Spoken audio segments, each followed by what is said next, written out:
ವೈದ್ಯರ ನಿರ್ಲಕ್ಷ್ಯದಿಂದ ಬಾಲಕನ ಸಾವು. ಧಾರವಾಡ ಜಿಲ್ಲಾ ಕುಂದಗೋಳ ತಾಲೂಕು ಗುಡಿಗೇರಿ ಗ್ರಾಮದಲ್ಲಿ ವಿದ್ಯುತ್ ತಂತಿ ಮುಟ್ಟಿ ಬಾಲಕ ಸಾವನ್ನಪ್ಪಿದ್ದಾನೆ. ಕಾರ್ತಿಕ್ ಮಾಂತೇಶ್ ಪೂಜಾರ್ 6 ವರ್ಷದ ಬಾಲಕ. 4 ತಿಂಗಳ ಹಿಂದೆ ಈ ಬಾಲಕನ ತಾಯಿ ತೀರಿ ಹೋಗಿರುತ್ತಾಳೆ. ಬಾಲಕನ ತಂದೆ ಮತ್ತು ಸಂಬಂಧಿಕರು ವೈದ್ಯರ ನಿರ್ಲಕ್ಷ್ಯತೆಯಿಂದ ನಮ್ಮ ಮಗು ಸಾವನ್ನಪ್ಪಿದೆ ಎಂದು ಅತ್ಯಂತ ಆಕ್ರೋಶ ಹೊರಹಾಕಿದ್ದಾರೆ. ಗ್ರಾಮದ ಯುವಕರು ಹಿರಿಯರು ಅಲ್ಲಿನ ಪೊಲೀಸ್ ಇನ್ಸ್ಪೆಕ್ಟರ್ಗೆ ದೂರು ನೀಡಿದ್ರು. ಆದಷ್ಟು ಬೇಗನೆ ವೈದ್ಯರ ಮೇಲೆ ಕ್ರಮ ಕೈಗೊಳ್ಳಬೇಕು ಎಂದು ಗ್ರಾಮಸ್ಥರು ಆಗ್ರಹ ಮಾಡಿದ್ರು. ಇಲ್ಲದಿದ್ದರೆ ಮುಂದಿನ ದಿನಗಳಲ್ಲಿ ಉಗ್ರವಾದ ಹೋರಾಟ ಮಾಡುತ್ತೇವೆ ಎಂದು ಎಚ್ಚರಿಕೆ ನೀಡಿದ್ದಾರೆ. ಬಾಲಕನ ಆಟ ಆಡುವ ವೇಳೆಯಲ್ಲಿ ವಿದ್ಯುತ್ ತಂತಿ ಶಾಕ್ ಹೊಡೆಯುವುದನ್ನು ನೋಡಿದ ಗ್ರಾಮಸ್ಥರು ಬೇಗನೆ ಆಸ್ಪತ್ರೆಗೆ ಕರೆದು ಹೋದರು. ಆಸ್ಪತ್ರೆಯಲ್ಲಿ ಯಾವುದೇ ಡಾಕ್ಟರ್ ಇರುವುದಿಲ್ಲ. ಆದ ಕಾರಣ ಮಗುವಿನ ಜೀವ ಆಸ್ಪತ್ರೆಗೆ ಬಂದು ಚಿಕಿತ್ಸೆ ಫಲಿಸದೆ ಜೀವ ಬಿಟ್ಟಿದೆ. ಗುಡಿಗೇರಿ ಗ್ರಾಮಸ್ಥರು ವೈದ್ಯರ ನಿರ್ಲಕ್ಷ್ಯತೆಯಿಂದ ನಮ್ಮ ಮಗುವಿನ ಜೀವ ಹೋಗಿದೆ ಎಂದು ಆಕ್ರೋಶ ಹೊರಹಾಕಿದ್ದಾರೆ. ನೋಡ್ರಿ, ಇವತ್ತ ಗುಡಿಗೇರಿ ಗ್ರಾಮ ಕುಂದಗೋಳ ತಾಲೂಕು ಧಾರವಾಡ ಡಿಸ್ಟಿಕ್. ಇವತ್ತು ಏನಾಗೈತಿ ಇಲ್ಲಿನ ಪರಿಸ್ಥಿತಿ ಅಂತಂದ್ರೆ 12 ವರ್ಷದ ಹುಡುಗ ಅಚಾನಕ್ ಆಗಿ ಒಂದು ಕರೆಂಟ್ ಅನ್ನ ಹಿಡಿದಿದ್ದ. ಅವಂಗ ಇಮಿಡಿಯೇಟ್ ಆಗಿ ಫಸ್ಟ್ ಏಡ್ ಬೇಕಾಗಿತ್ತು, ಪ್ರಥಮ ಚಿಕಿತ್ಸೆ ಬೇಕಾಗಿತ್ತು. ದರಿದ್ರ ವ್ಯವಸ್ಥೆ ಏನಂತಂದ್ರೆ ಇಲ್ಲಿ ಬರೀಲಿ, ಇದು ಹಾಸ್ಪಿಟ್ಲ್ ಇದು ದಾರಿ ಬಿಡ್ರಿ.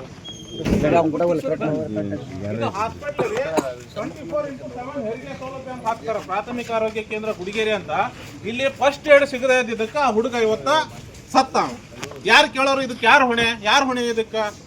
ಒಂದು ಇಷ್ಟು ದೊಡ್ಡ ವ್ಯವಸ್ಥೆ ಎಷ್ಟು ದೊಡ್ಡದೈತಿ ನೋಡ್ರಿ ಇದು ಹಾಸ್ಪಿಟ್ಲ್. ಇಲ್ಲೆಲ್ಲ ನೋಡ್ರಿ, ಇದು ಇಷ್ಟು ದೊಡ್ಡ ಹಾಸ್ಪಿಟ್ಲ್ ಐತಿ. ಇಲ್ಲ ಡಾಕ್ಟರ್ ಇಲ್ಲ, ಇದು ಆಂಬ್ಯುಲೆನ್ಸ್ ಇದು. ಇಲ್ಲಿ ಲೋಕಲ್ ಅವ್ರು ಹೇಳ್ತಾರ ಆಂಬ್ಯುಲೆನ್ಸ್ ಡ್ರೈವರ್ಗಳಿಗೆ ಹಾಸ್ಪಿಟಲ್ ಲೊಕೇಶನ್ ಗೊತ್ತಿಲ್ಲ ಅಂತ. ಇಲ್ಲಿಂದ 1 ಕಿಲೋಮೀಟರ್ ಹೋಗಿ ವಾಪಸ್ ತಗೊಂಡ್ಬಂದಾರಂತ ಆಂಬ್ಯುಲೆನ್ಸ್. ಆಕ್ಸಿಜನ್ ವ್ಯವಸ್ಥೆ ಇಲ್ಲ ಅಂತ ಒಳಗಡೆ. ಇವತ್ತು 12 ವರ್ಷದ ಹುಡುಗ ಪಾಪ ತೀರ್ಕೊಂಡ. ಅವಂಗ ರೀಸೆಂಟ್ ಆಗಿ 4 ತಿಂಗಳಿಂದ ಅವ್ನ ತಾಯಿ ತೀರ್ಕೊಂಡಿದ್ಲು. ಈಗ ಹುಡುಗ ತೀರ್ಕೊಂಡ ಕರೆಂಟ್ ಹಿಡಿದು. ಫಸ್ಟ್ ಏಡ್ ಟ್ರೀಟ್ಮೆಂಟ್ ಸಿಕ್ಕಿದ್ರು ಸಾಕಾಗಿತ್ತ, ಹುಡುಗ ಬದುಕ್ತಿದ್ನೋ ಏನೋ. ಇವತ್ತು ನೋಡ್ರಿ, ಇದು ಇಷ್ಟು ದೊಡ್ಡ ಹಾಸ್ಪಿಟ್ಲ್ ಇದು. ಇಲ್ಲಿ ನೋಡ್ರಿ, ಇದು ಇಷ್ಟು ದೊಡ್ಡ ಹಾಸ್ಪಿಟ್ಲ್ ಒಳಗಡೆ ಏನಿಲ್ಲ. ತೋರಿಸ್ತೀನಿ ಬರ್ಲಿ ಒಳಗಡೆ. ನೀವ್ ಎದಕ್ಕೆ ಕೊಡ್ತಿರ್ಲಿ ಅಪ್ಪ?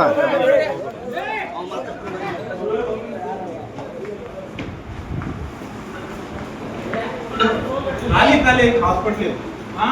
ನೋಡ್ರಿ ಇವೆಲ್ಲ ಬೆಡ್. ಇಲ್ಲಿ ಸಂಬಂಧಪಟ್ಟವ್ರು ಯಾರಿಲ್ಲ. ಡಾಕ್ಟರ್ ರಿಜಿಸ್ಟ್ರೇಷನ್ ಆಫೀಸರ್ ಇದು ಇಲ್ಲ. ಇವರು ಡಾಕ್ಟರ್ ಚೇಂಬರ್ ಅಂತಾರೆ. ಖಾಲಿ ಇದಕ್ಕೆ ಯಾರು ಹೊಣೆ? ಈಗ ಇಷ್ಟೆಲ್ಲ ಹೊಣೆ ಆಯ್ತಲ್ಲ, ಯಾರು ಹೊಣೆ ಈಗ? ಇದು ಒಟ್ಟಿ ಬಾ ಅಲ್ಲಿ ಮುಂದೆ ಶೌಚಾಲಯ. ಈಗ ಇಲ್ಲಿ ಯಾವ ಅಧಿಕಾರಿಗಳು ಬರ್ತಿಲ್ಲ. ಬರ್ರಿ, ಇಲ್ಲಿ ವ್ಯವಸ್ಥೆ ನೋಡಿ ಬರ್ರಿ. ಇದನ್ನ ಹೆಸರಿಗೆ ಗುಡಿಗೇರಿ ಎಂತೆಂತ ಹೆಸರಿಗೆ ಫೇಮಸ್ ಆಗೈತಿ. ಒಂದೇ ಒಂದು ಕ್ರಿಮಿನಲ್ ಕೇಸ್ ನಮ್ಮ ಊರಾಗಿಲ್ಲ. ನಮ್ಮ ಇಡೀ ದೇಶಕ್ಕೆ ಮಾದರಿ ಆದಂತ ಊರಿದು. ಪೊಲೀಸ್ ವ್ಯವಸ್ಥೆ ಒಳಗಡೆ ನೀಟಾಗಿ ಒಂದು ವ್ಯವಸ್ಥೆ, ವೈದ್ಯಕೀಯ ವ್ಯವಸ್ಥೆ ಟಾಯ್ಲೆಟ್ ವ್ಯವಸ್ಥೆ ರೀ. ಕುಡಿಯಕ್ ನೀರ್ ಇಲ್ಲಿ, ತೊಳ್ಕೊಳಕ್ ನೀರಿಲ್ಲ, ಕುಡಿಯೋದು ಹಾಳಾಗಿ ಹೋಲ್ರಿ. ಇದು ಟಾಯ್ಲೆಟ್ ವ್ಯವಸ್ಥೆ. ನಡಿಪ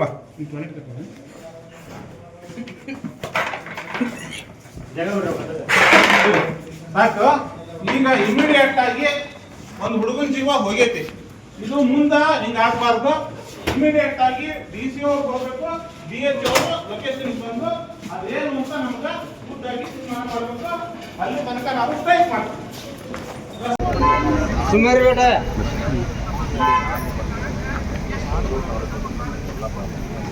bureau report Annappa Guttemmanavar, Bharata Vaibhava news, Kundgol.